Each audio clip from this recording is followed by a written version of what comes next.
عرب کے لوگوں میں دو خامیاں تھی. نمبر 1 چٹے ان پڑھ جاہل اجڈ، حتیٰ کہ انہیں باقی لوگ امی کہا کرتے تھے. امی نیرے ان پڑھ.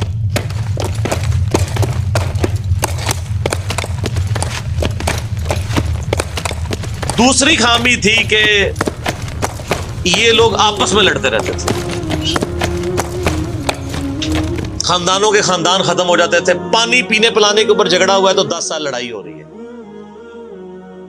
یہ دو خامیاں تھیں. نمبر 1 چٹے ان پڑھ، نمبر 2 لڑاکو لیکن آپس میں. لیکن دو خوبیاں بھی تھیں. ایک خوبی یہ تھی کہ یہ ٹف ماحول کے عادی تھے، ریگستان کے رہنے والے، گرمیوں میں یعنی اتنے مشکل سفر کرنے والے، اونٹ کے اوپر مہینوں کے سفر، تھوڑا سا ساز و سامان کے ساتھ. اور دوسری خوبی یہ تھی کہ یہ جب کسی کو زبان دے دیتے تھے نا، پھر گردن ہی کٹتی تھی، پیچھے نہیں ہٹتے تھے، چاہے کسی دشمن کو بھی زبان دی ہے. اللہ نے ان کی یہ دو خوبیاں یوٹیلائز کر لی کہ زبان دی اللہ کے نبی علیہ السلام کو انہوں نے، جس نے دی پھر گردن ہی کٹی ہے. اور دوسری خوبی کہ وہ ٹف ماحول کے عادی تھے لیکن لڑتے آپس میں تھے. اللہ تعالیٰ نے ان کی خامی کیسے پوری کی کہ ان کو ایک لیڈر ایسا دے دیا جس نے سارے قبائل کو ایک جھنڈے کے نیچے جمع کر دیا، اور جہالت کے لیے دور کرنے کے لیے ان کو ان کی زبان میں کتاب دے دی. اب جس نے سورہ بقرہ، سورہ نساء، سورہ مائدہ حفظ کی ہوئی ہے، اس کے سامنے کوئی کرسچن کا پادری، کیا یہودیوں کا پادری وہ بیٹھ سکتا تھا؟ جتنے ان کے دلائل تھے انہوں نے وہ زبانی یاد کیے ہوئے تھے. تو وہ لوگ جو اپنے آپ کو سمجھتے تھے کہ ہم بڑے علامہ ہیں اور یہ امی ہیں، ان امیوں نے ان کو علم میں بھی الٹ کے رکھ دیا صرف ایک قرآن کی وجہ سے. اور اللہ نے لیڈر دیا، سارے عرب قبائل جمع ہوئے. وہ عربی جو آپس میں لڑتے تھے انہوں نے کبھی یہ سوچا بھی نہیں تھا کہ اگر ہم ایک جھنڈے کے نیچے جمع ہو جائیں تو ہم دنیا کی سپر پاورز کو الٹ سکتے ہیں، رومن اور پرشین امپائر کو. اور دیکھیں سر پھر کیسے الٹا ہے انہوں نے. ود ان 17 ایئرز ہر چیز اڑا کے رکھ دی ہے. صدیوں کی سلطنتیں، لاکھوں کی ریزروڈ آرمیز رومن اور پرشینز کی پوری دنیا پہ حکومتیں کر رہی ہیں، جدید اسلحہ ہے. اور ادھر یہ بدو ہیں جن کے پاس اونٹ ہیں، گھوڑے ہیں، تلواریں ہیں. نہ منجنیق انہوں نے کبھی دیکھی، نہ ان کے پاس اس طرح کے ہاتھی بڑے بڑے جو پرشینز کے پاس تھے. بس چل پڑے، کلمہ پڑے اور نکل کھڑے ہوئے. پھر دنیا نے دیکھا ہے کہ ہر چیز کو الٹ کے رکھ دیا، انہی کے اسلحے ان سے چھین کے انہی کو الٹ دیا. وہ ساری کی ساری بجلی کس نے بھری تھی ان کے اندر؟ اس کتاب میں.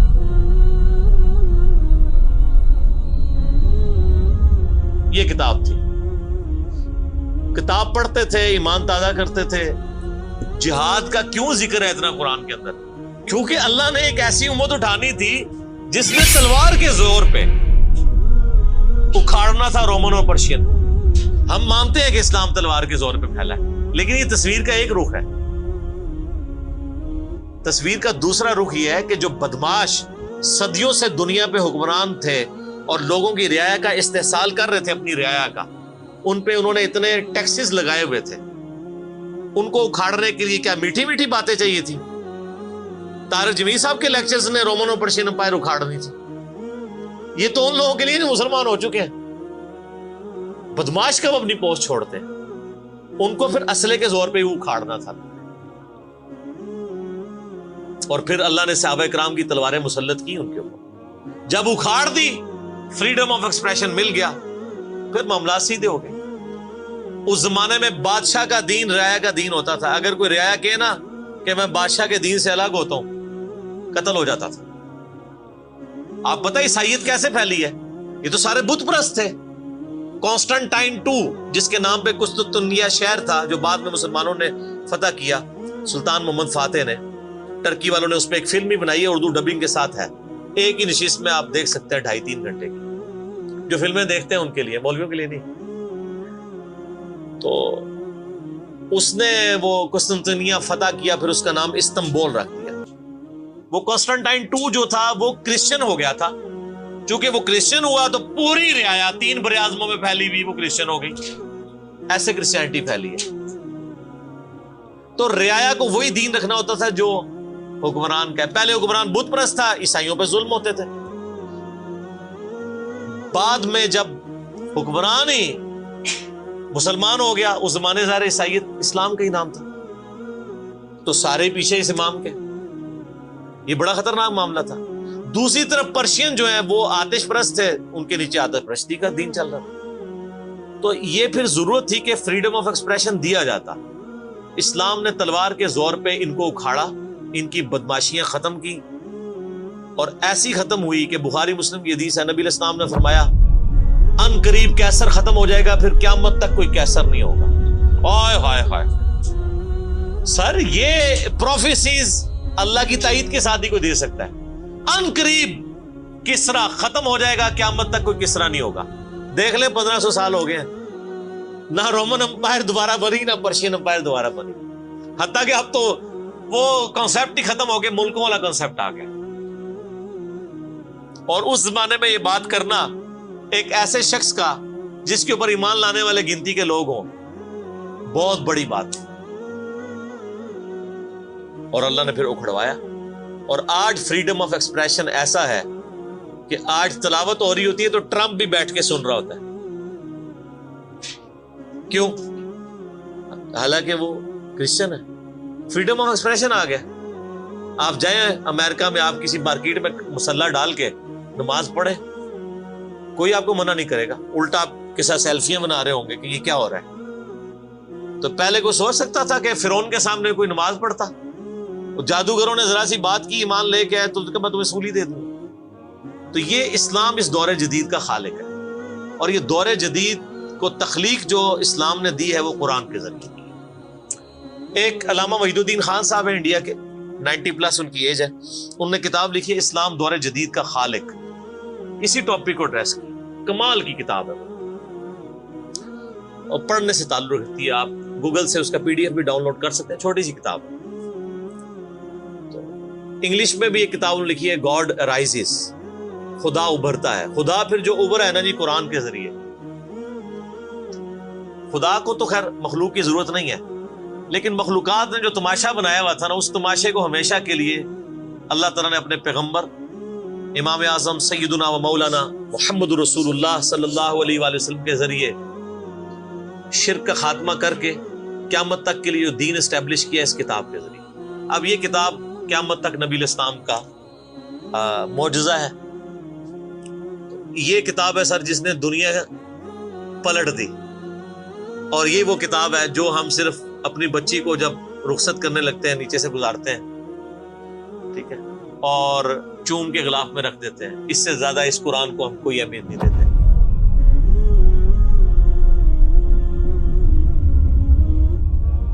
حالانکہ یہ قرآن اس لیے نازل ہی نہیں ہوا ہوا، یہ تو ہماری کتاب زندگی ہے.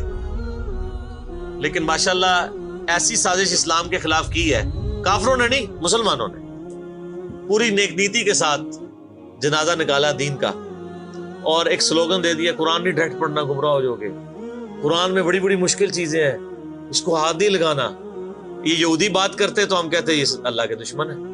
مسلمان کہہ رہے ہیں، ہم کہہ رہے ہیں بالکل صحیح کہہ رہے ہیں. وہ میرا کلپ آیا نا پچھلے، لیکن وہ جو ایک مولوی نے کہا ہے،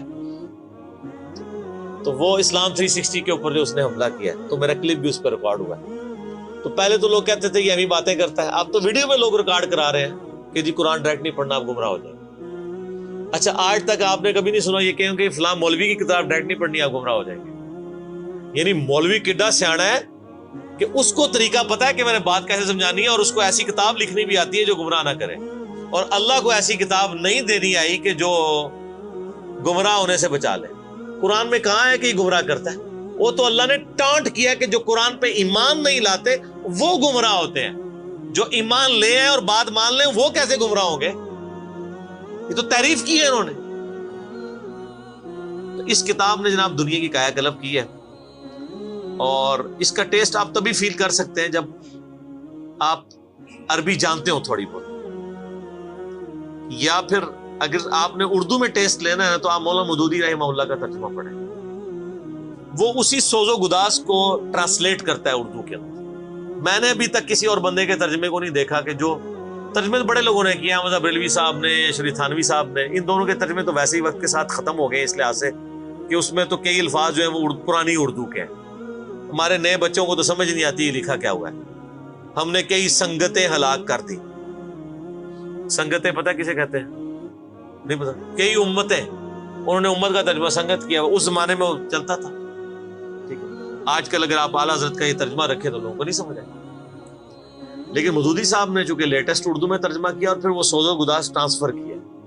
میرا چیلنج، آپ کوئی قرآن کی صورت نکالیں اپنی مرضی کی، باقی ساروں کے ترجمے رکھیں، پھر مودودی صاحب کا بھی پڑھیں، تو آپ کو لگے گا کہ آپ کا دل تیزی سے دھڑکنا شروع ہو گیا ہے۔ الفاظ کے چناؤ، پھر اس میں جو ردم ہے، اور وہ انہوں نے تفہیم القرآن کے مقدمے میں لکھا ہے کہ میں نے دیکھا ہے کہ ہمارا نوجوان قرآن ترجمے سے لے کے بیٹھتا بھی ہے نا تو بور ہو جاتا ہے، تو ان کا میں نے سمجھا کہ کیوں ہوتا ہے بور، کیونکہ وہ تو پڑھ رہے تھے اردو میں، اللہ نے تو قرآن نازل کیا عربی میں، عربی اس نے سیکھنی کوئی نہیں ہے، اور اردو نے جو ترجمہ کیا ہوا ہے وہ انہوں نے ترجمہ کیا ہوا ہے ایز اے اسٹوری بک۔ یہ تو کتاب زندگی ہے، یہ تو زندہ کتاب ہے، بلکہ مسلمانوں کی زندگی کا سبب ہے۔ صحیح مسلم میں حدیث ہے، اللہ اس کتاب کی وجہ سے قوموں کو عروج دے گا اور اس کتاب کی وجہ سے لوگوں کو، امتوں کو زوال دے گا، جس کو ڈاکٹر اقبال نے پھر شعر میں کہا، وہ زمانے میں معزز تھے مسلمان ہو کر اور تم خار ہوئے تارک قرآن ہو کر۔ وہ زمانے میں معزز کون؟ صحابہ، اہل بیت، تابعین تبع تابعین، اور تم خار ہوئے کون؟ اسی، اور صرف اسی نہیں، ساڑھے بزرگ بھی۔ یہ نہ سمجھیے گا، ظاہر آپ تو ہم کہہ سکتے ہیں نا، ڈاکٹر اقبال کے زمانے میں انڈیا، پاکستان، بنگلہ دیش کے جتنے بابے ہیں زندہ تھے، آج تو کہہ سکتے ہیں مر گئے ہیں۔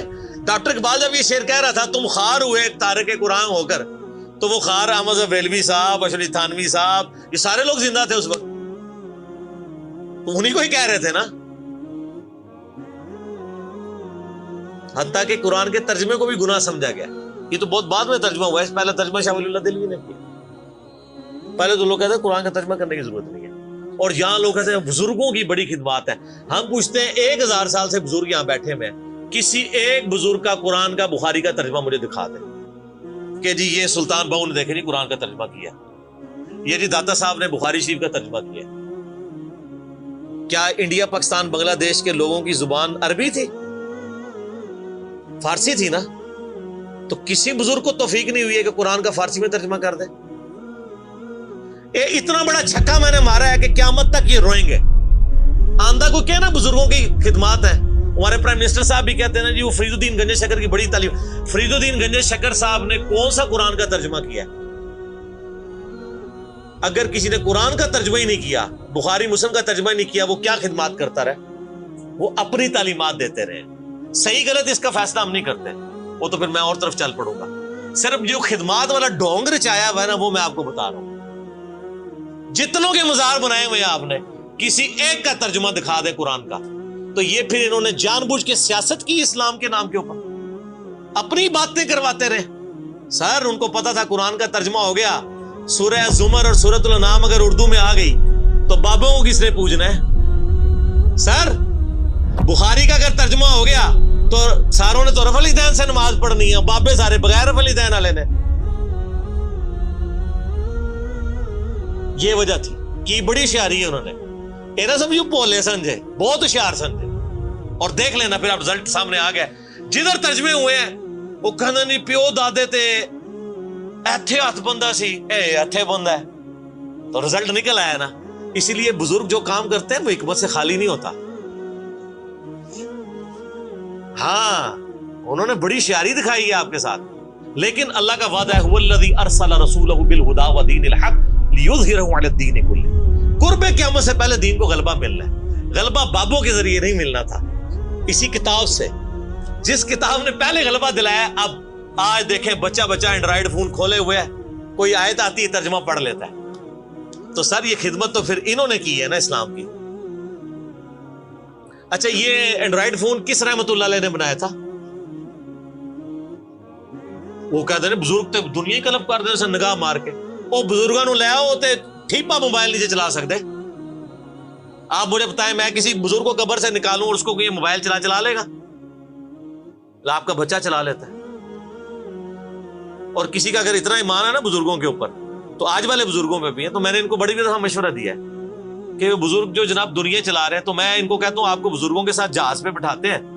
جب 10 کلومیٹر ہائٹ پہ پہنچ جاتا ہے یہ بوئنگ جہاز, جب پہنچے تو ہم پائلٹ کو کہے تو تے بھائی بسم اللہ پڑھ کے تے پیراشوٹ نال کود جا, بزرگ چلان تے جہاز لینڈ کران. وہ کتنے لینڈ ہوئے گا جہاز؟ بزرگاں دے مرید بھی اس جہاز ہی نیچے بیٹھ لگے. جڑے تانوں کہندے ہیں بزرگ دنیا چلا رہے ہیں, ان کو بھی پتہ ہے جہاز کو نہیں لینڈ ہونا. اور جو جہاز نہیں لینڈ کرا سکتا, میں کہتا ہوں کسی بزرگ کو آپ لا کے جہاز کے کاک پیٹ میں بھی بٹھا دینا, وہ نہیں لینڈ کرا سکتا. ہاں لینڈ کرائے گا اگلے جہاں جا کے, وہ بھی وہ نہیں کرائے گا, خود ہی ہوئے گا. سب کہانی ہے, کہانیوں کا دور ختم ہو چکا ہے, کیونکہ اب ایک نعرہ عام ہے. کون سا؟ کہ نہ میں وابی نہ میں بابی, میں ہوں مسلم علمی کتابی. تو یہ علمی کتابی جب ہم کہتے ہیں تو وہ علم کون سا علم ہوتا ہے, وہ کتاب کون سی کتاب ہوتی ہے؟ یہ اللہ کی کتاب جس پہ ہم بات کر رہے ہیں. تو آپ دیکھیں میں اس پہ بھی 30-35 منٹ لگ گئے. اب آپ